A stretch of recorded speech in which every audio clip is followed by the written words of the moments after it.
안녕하세요. 오늘은 창세기 37장, 그 유명한 요셉과 그의 형제들 이야기를 좀 깊이 파고들어 볼까 합니다. 네, 가족 내에 어떤 편애, 질투, 그리고 아주 극적인 꿈 이야기가 얽혀 있죠. 맞아요. 아버지 야곱의 편애가 어떻게 갈등을 만들고 또 어린 요셉의 꿈이 어떻게 그 긴장을 더 높이는지 바로 시작해보죠. 이야기는 17살 소년 요셉에게서 출발하는데요. 아버지 야곱이 노년에 얻은 아들이라고 유독 예뻐했어요. 그래서 그 증표로 뭘 주죠? 바로 그 유명한 채색 옷이죠. 그냥 옷이 아니라 눈에 확 띄는 특별한 옷. 이게 어떻게 보면 아버지의 사랑 표현이었겠지만 네. 하지만 결과적으로는 형들의 미움을 엄청나게 샀죠. 성경에도 보면 형들이 요셉에게 다정하게 말도 못했다고 하니까요. 그렇죠. 그 채색 옷이 어떻게 보면 가시적인 편애의 상징이잖아요. 그냥 쟤만 예쁜 옷 입었네. 이게 아니라 당시 문화에서는 혹시 어떤 특별한 지위나 상속권에 의미했을 수도 있다는 해석도 있고요. 아, 그럴 수도 있겠네요. 단순히 옷 문제가 아니었군요. 네. 그러니까 형들의 분노가 더 깊었을 수 있다는 거죠. 야곱의 의도와는 다르게 가족 내 분열의 씨앗이 된 셈이에요. 근데 여기서 요셉이 좀 뭐라고 해야 될까요? 눈치 없다고 해야 하나? 꿈 이야기를 꺼내죠. 맞아요. 첫 번째 꿈. 자기 곡식단에 형들의 단이 절을 하더라는. 와, 그것도 형들 앞에서 이야기해요. 반응이 어땠을까요? 불쾌감을 넘어서 아주 격분했죠. 기록에도 네가 참으로 우리 왕이 되겠느냐 이렇게 직접적으로 물었다고 나오잖아요. 그렇죠. 그동안 마음속에 있던 불안감, 아버지가 편애하는 동생이 진짜 우리 위에 서려는 건가 하는 그 두려움을 딱 건드린 거죠. 네, 정확합니다. 그 꿈이 형들의 가장 큰 걱정을 확인시켜준 셈이 된 거예요. 근데 요셉이 여기서 멈추질 않아요? 또 꿈을 꿨다고 해요. 이번엔 해와 달, 그리고 11별이 자기에게 절을 하더라는. 이건 스케일이 더 커졌네요. 가족 전체, 심지어 부모님까지 포함된 듯한. 맞아요. 이번엔 아버지 야곱마저 요셉을 꾸짖었다고 해요. 그런데 좀 흥미로운 구절이 있죠. 네. 야곱이 꾸짖기는 했지만 속으로는 그 말을 마음에 두었다. 이 부분이죠. 네, 이게 뭘 의미할까요? 형들은 당연히 시기심이 폭발했겠지만요. 요셉이 아직 어려서 사회적인 파장을 생각 못하고 그냥 말했을 수도 있고요. 아니면 정말 그 꿈에 어떤 의미가 있다고 믿었을 수도 있죠.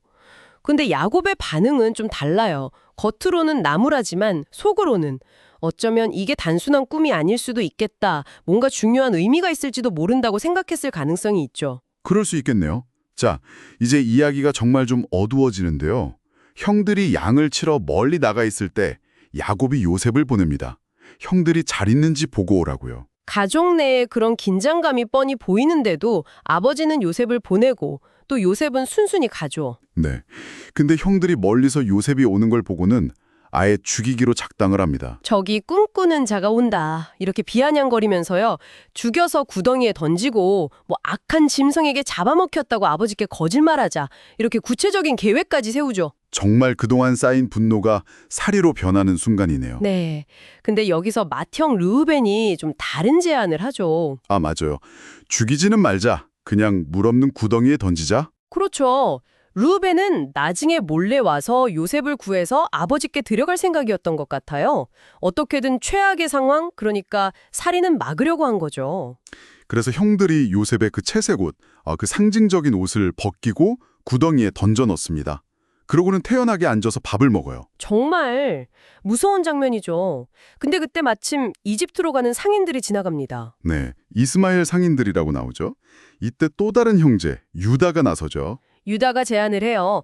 어차피 죽여봤자 우리한테 좋을 거 없다. 차라리 저 상인들한테 팔아버리자. 돌이라도 챙기자는 건가요? 네, 약간 그런 실리적인 이유랑 또 그래도 우리 동생, 우리 혈육인데 하는 아주 희미하게 남은 죄책감 그런 걸 섞어서 설득한 것 같아요. 결국 형제들이 동의하고 요셉을 구덩이에서 끌어내서 은 20에 팔아넘기죠. 네, 미디안 상인들이라고도 하고 이스마엘 사람들이라고도 하는데 아무튼 그 상인들에게 팔려서 요셉은 이집트로 끌려가게 됩니다. 노예로요. 아, 진짜 끔찍한 배신이네요. 그렇죠.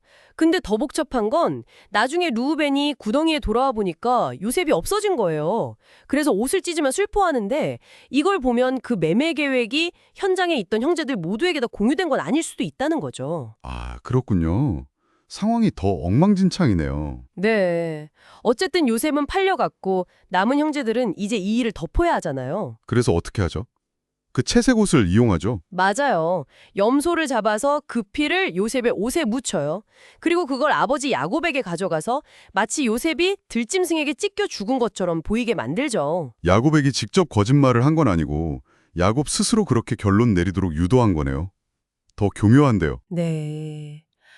야곱은 그 피 묻은 옷을 보고 완전히 절망하죠. 누가 와서 위로해도 듣지 않고 내가 죽어서 내 아들에게 갈 때까지 슬퍼하겠다고 합니다. 아, 야곱의 슬픔이 정말 깊었겠네요. 그렇죠. 여기서 또 아이러니한 건 야곱 자신도 과거에 아버지를 속인 경험이 있잖아요. 네. 근데 이제는 자기 아들들에게 속아서 이런 엄청난 고통을 겪게 되는 거죠. 한편 요셉은 어떻게 됐을까요? 이집트에 팔려가서 파라오의 신하 친위대장 보디발이라는 사람의 집에 노예로 다시 팔리게 되죠. 네, 여기까지가 창세기 37장의 주요 내용입니다. 자, 이 이야기를 쭉 따라와 봤는데요. 정말 많은 생각을 하게 만드네요. 한 가족 안에서 편애와 질투가 어떻게 비극을 낳고 결국 끔찍한 배신으로 이어지는지를 너무나 생생하게 보여줍니다. 그렇죠. 사랑받던 아들이 위대한 꿈을 꾸던 소년이 한순간에 노예 신세로 전락하는 과정이 참 안타깝죠. 근데 여기서 우리가 좀 더 생각해 볼 지점이 있는 것 같아요. 어떤 걸까요? 형들의 이 행동, 그러니까 동생을 팔아넘긴 이 극악무도한 배신이 역설적이게도 요셉의 꿈이 이루어지는 과정의 시작점이 되었다는 거죠. 아, 정말 그러네요. 인간적인 관점에서는 최악의 행동인데 이게 결국 요셉을 이집트로 보내고 나중에 그가 총리가 되어 가족을 구원하는 그 큰 그림의 첫 단추가 된 셈이니까요. 네. 인간의 악한 의도나 실수가 때로는 우리가 이해할 수 없는 더 큰 계획 안에서 다른 결과를 낳을 수도 있다는 걸 보여주는 것 같기도 하고요. 참 신비로운 부분이죠. 운명과 자유의지, 또 우리 행동의 결과에 대해 많은 질문을 던지는 이야기입니다. 마지막으로 이걸 듣고 계신 분들께 한번 질문을 던져보고 싶어요. 아버지에게는 극진한 사랑을 받았지만 형들에게는 끔찍한 배신을 당하고 결국 머나먼 땅에 노예로 팔려가기까지 한 이 어린 시절의 경험들. 이런 것들이 요셉이라는 한 사람을 앞으로 어떻게 만들어갈까요? 네, 아주 중요한 질문입니다. 이 고난과 배신이 그를 좌절시킬지 아니면 오히려 더 단단하게 만들지. 앞으로 요셉의 이야기가 어떻게 펼쳐질지 따라가면서 함께 그 답을 찾아보는 것도 좋겠습니다.